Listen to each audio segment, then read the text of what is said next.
Hey, Francisco, how can I use a Jumpstart drop? Hey Thomas, yeah, sure. When we thought about drops, we wanted to be really simple and really quick to actually run these drops, right?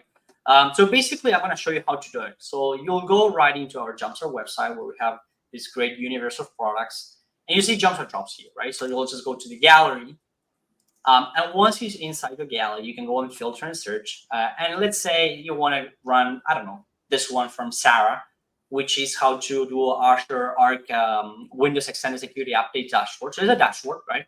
And you want to use it. And in particular, you're going to see, right, that this kind of drop is under our Jumpstart drops repository. But the Jumpstart drop repository has a ton of content, right? And let's say you just want to run this specific drop, right? You don't want to download the whole repository for this. So we actually made it really simple for our kind of users to grab the specific code of the drop. So you'll just go here, you just click download.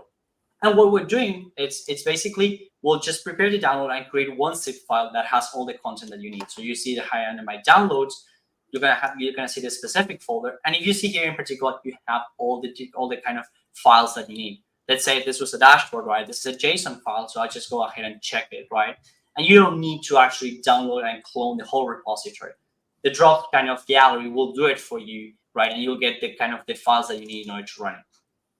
Also, it's really important that every of these drops we generally try to provide really good kind of documentation on how to run them. So you're going to see, for example, this one, you'll have the prerequisites on how, what are the things that you need, but also you always have the getting started, how you do this, and how you actually run in 2 or 3 steps, you can get up and running right with this specific drop.